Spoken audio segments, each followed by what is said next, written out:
दोस्तों और भक्तों, गरुड़ राज के पूछे जाने पर कि यम मार्ग किस प्रकार दुखदाई होता है, आपको दूसरे अध्याय यानी कि गरुड़ पुराण के दूसरे अध्याय में ले चलते हैं, जहां पापी लोग किस प्रकार यमलोक को जाते हैं उसका वर्णन भगवान ने गरुड़ जी को बताया है। दोस्तों और भक्तों, श्री भगवान जी गरुड़ को बताते हैं कि हे गरुड़, महान दुख प्रदान करने वाले यम मार्ग के विषय में जो मैं तुमसे बता रहा हूं, मेरा भक्त होने पर भी तुम उसे सुनकर कांप उठोगे। यम मार्ग की में वृक्षों की कोई छाया नहीं होती जहां प्राणी विश्राम कर सके। उस यम मार्ग में अन्न इत्यादि भी नहीं होते कि जिससे वह प्राणी अपने प्राणों की रक्षा कर सके। हे खग, आप कहीं जल भी नहीं प्राप्त करोगे, क्योंकि रास्ते में वहां जल भी नहीं होता जिससे अत्यंत तृषासुर वह जीव जल पी सके। वहां प्रलय काल की भांति 12 सूर्य तपते रहते हैं। उस मार्ग में जाता हुआ पापी कभी बर्फीली हवा से पीड़ित हो जाता है, तो कभी उसे कांटे चुभने लगते हैं और कभी महाविषधर सर्पों के द्वारा वह डसा जाता है। पापी मनुष्य कहीं सिंहों, व्याघ्रों और भयंकर कुत्तों द्वारा काटा जाता है, कहीं बिच्छुओं द्वारा डस लिया जाता है और कहीं उसे आग से झुलसाया जाता है। तब कहीं अति भयंकर महान आसपत्रवन नामक नरक में उसे पहुंचाया जाता है, जो 2000 योजन विस्तार वाला बताया गया है। वह वन कौओं, उल्लुओं, वटों यानी कि पक्षी विशेषों, गीधों, सर्गों और डांसों से व्याप्त है। उसमें चारों ओर दावाग्नि व्याप्त है।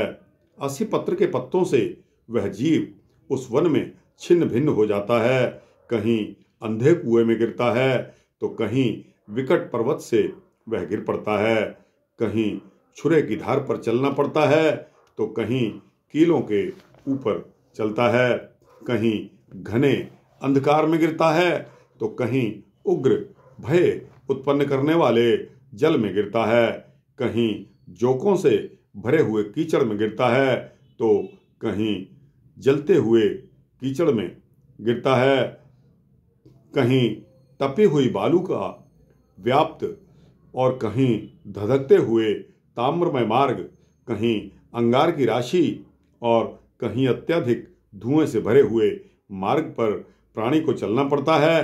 कहीं अंगारों की वृष्टि होती है, कहीं बिजली गिरने के साथ शिलावृष्टि होती है, कहीं रक्त की, कहीं शस्त्र की और कहीं गर्म जल की वृष्टि होती है, कहीं खारे कीचड़ की वृष्टि होती है, कहीं गहरी खाई होती है और कहीं पर्वत शिखरों की चढ़ाई होती है और कहीं कंदराओं में फिर प्रवेश करना पड़ता है।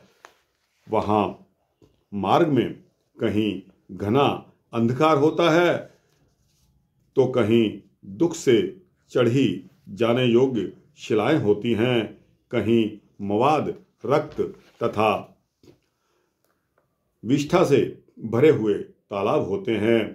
यम मार्ग के बीचों बीच अत्यंत उग्र और घोर वैतरणी नदी बहती है। वह देखने पर दुखदायिनी हो तो क्या आश्चर्य, उस वार्ता की भय पैदा करने वाली है। वह 100 योजन चौड़ी है। उसमें पुए यानी के पीक, मवाद और शोणित रक्त बहते रहते हैं।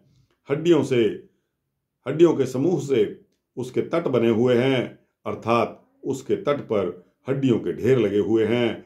मांस और रक्त के कीचड़ वाली वह नदी दुख से पार की जाने वाली होती है।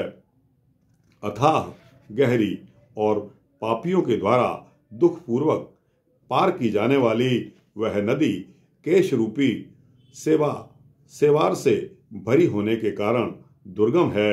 वह विशाल काय ग्राहों यानी कि घड़ियालों से व्याप्त है और सैकड़ों प्रकार के घोर पक्षियों से आवृत है।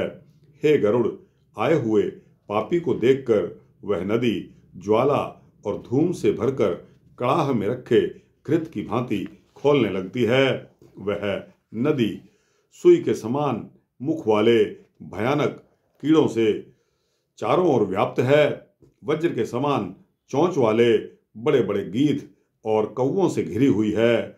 वह नदी शिशुमार, मगर, जोंक, मछली, कछुए और अन्य मांसभक्षी जलचर जीवों से भरी पड़ी है। उसके प्रवाह में गिरे हुए बहुत से पापी रोते और चिल्लाते रहते हैं और हे भाई, हा पुत्र, हा तात, इस प्रकार कहते हुए विलाप करते हुए जाते हैं। भूख और प्यास से व्याकुल होकर पापी जीव रक्त का पान करते हैं। वह नदी झागपूर्ण रक्त के प्रभाव से व्याप्त महाघोर, अत्यंत गर्जना करने वाली, देखने में दुख पैदा करने वाली तथा भयावह है। उसके दर्शन मात्र से ही पापी चेतना शून्य हो जाते हैं।